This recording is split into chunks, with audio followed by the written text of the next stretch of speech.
In this video, we're going to be looking at possibly the rarest weapon that you can get in Elden Ring and turn it into one of the most devastating weapons in the game, again dealing thousands upon thousands of damage in mere seconds. It's one of the most enjoyable builds that I've used to this day, and it's a weapon that I always seem to be coming back to if I just want to annihilate everything that's on my screen, and that weapon of course is none other than the Magma blade. It's got one of the lowest drop rates in the entire game, but let me tell you, it's incredibly worth it if you can get your hands on this, because the damage output with this weapon is just ridiculous. So of course, sit back, relax, and let me show you how to get this weapon, as well as showing you one of the most overpowered builds that you can make with this. And of course, if you're excited for that, make sure you hit that like button down below, and if you're new around here and you want to stay up to date with even more overpowered builds just like this, make sure you're hitting that subscribe button down below. It's free to do, so you might as well give it a go. But now that that's all out the way, let's obviously jump straight into this amazing weapon. Now, I'm going to be assuming that most of you already know how to obtain this weapon with the game being out for so long, but for those of you that don't know, this is located in the Volcano Manor. There's only 2 man serpents in the entire game which can drop this weapon, and they're residing around the Temple of Eagle Site of Grace. So this is the Site of Grace that you get after defeating the Noble Skin mini boss in this temple, and from there, if you unlock the elevator, that is essentially the shortcut to this Site of Grace. Once using that elevator, you will then have one right in front of you down the long corridor as you exit the elevator, and then also one past the door on the right, arcing back down the stairs. Obviously, rinse and repeat the process of taking out these 2 man serpents, traveling back to the Site of Grace, and crossing everything that you have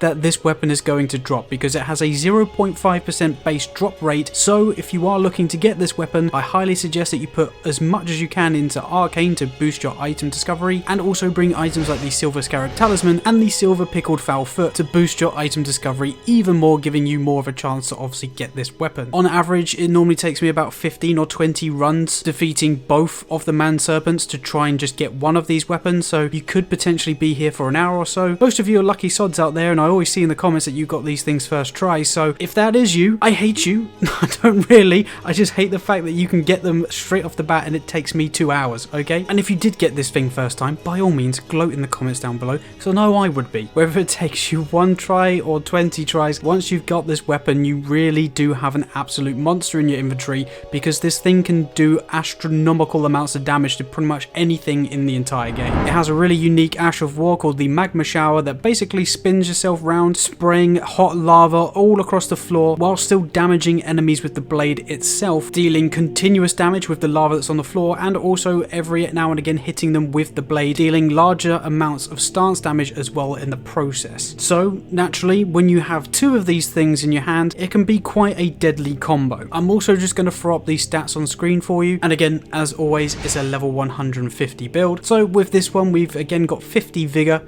25 mind, 25 endurance, 40 strength, 20 dexterity, but it's actually 25 being boosted by one of the talismans that I'm running, 10 intelligence as that's base, so nothing in intelligence, nothing in arcane as that's 10 as well, and then 49 faith. Now, one thing that I would change in these stats just from playing the game is you don't actually need 20 dexterity. You can just drop that to 15, and then what I would do with those extra points is put them into strength. Strength is the highest scaling factor for the actual damage you're doing with the weapon itself, so if you are running dual wields like this build is, and you're going to be utilizing the multiple attacks you're doing, with the dual wielding attacks, you definitely want to have more strength than dexterity, but you also need a high amount of faith, because that's what's also going to boost the skill power and the lava that we're leaving behind when we're slashing through the air with the Ash of War. And of course, as I just mentioned just there, a few of our talismans are already coming into play with these stats, but just to give you obviously all 4 that we're running in this particular build, we've got the Shard of Alexander, as that is just a given with any build that uses an Ash of War ability as its main damage output, so Shard of Alexander boosts that damage further for us. We've also then got the Fire Scorpion Charm, which again boosts the fire damage with this particular weapon, and with it being the Magma Blade and dealing primarily fire damage, we're going to be getting a nice hefty boost with that. I believe it's 12.5%. And then we've also got Millicent's Prosthesis, which is the thing that's granting the extra 5 dexterity in the stats, but it also raises our attack power with successive attacks, because I'll come to it in a minute, but we typically hit with a jumping slash doing about 4 or 5 attacks, triggering that additional power that we get with successive attacks, and then we go into the skill power, giving us even more damage for when we use the skill power. And then just lastly, we've also got the Dragon Crest Great Shield, which is there to basically negate the extra damage that we're taking with the Scorpion Charms, because if you didn't know, if you run any kind of Scorpion Charm, you also take additional damage. So we are using the Dragon Crest Great Shield to obviously nullify that, and also just give us that little bit of extra protection, especially as we're going to be up close and personal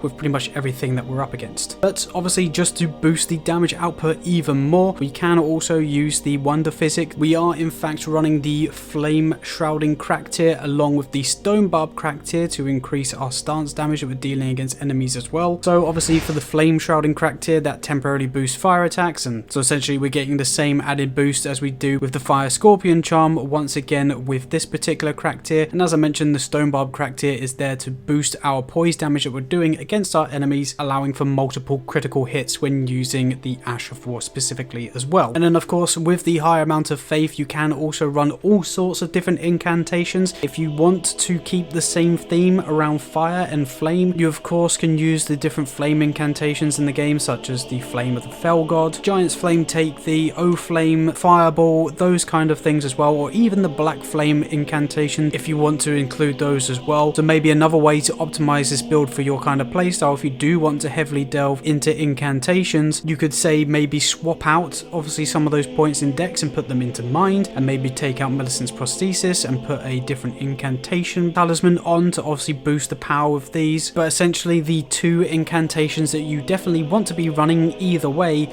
are Flame, Grant Me Strength, and Golden Vow, because these will both boost the damage output again with fire abilities, which is what we're using with this particular weapon, whilst also giving you quicker stamina regen and increased defense. So those two incantations work really well with this particular build, granting additional damage and protection as well. And then of course, once you've got all of those things mixed in, you're going to be able to mimic the stuff that you're seeing on screen, literally melting all of the different bosses in the game and have an absolute blast whilst doing so. You should be hopefully seeing in some of the examples that we're showing on screen as well that we're going into sort of like the 7, 8, 9, even 10,000 damage threshold when using the Ash of War, especially against obviously other enemies like the avatars that are weak to fire. You're going to be doing a hell of a lot more damage than you are to say someone like Radahn, but even Radahn was gone in literal seconds before he can even go into his second phase and have a chance at hitting me. He was taken out and was literally no more. So this build is extremely fun to use. Curved swords in general in Elden Ring are one of my favorite weapon classes to use. So the fact that we've got one that's imbued with lava and you can literally just burn your enemies to the ground is just really, really cool for me personally. Obviously the curved sword jump attacks where you do a flurry of like 4 different slashes is extremely useful to trigger the Millicent's Prosthesis and the successive attack boost. And then you can combo that in with the Ash of War to deal even more damage with the Ash of War specifically. There is just a lot going on with this build, boosting the amount of damage that you're doing. And if there is a sort of like 3 or 4 second window where you can just spam the absolute hell out of the Ash of War, pretty much every enemy is going to fall to that as you just start accumulating thousands upon thousands of damage very, very quickly. So I highly suggest that if you are sort of out there looking for a new way to play the game, or maybe haven't thought that it's worth going to get these Magma Blades, I highly suggest that you do,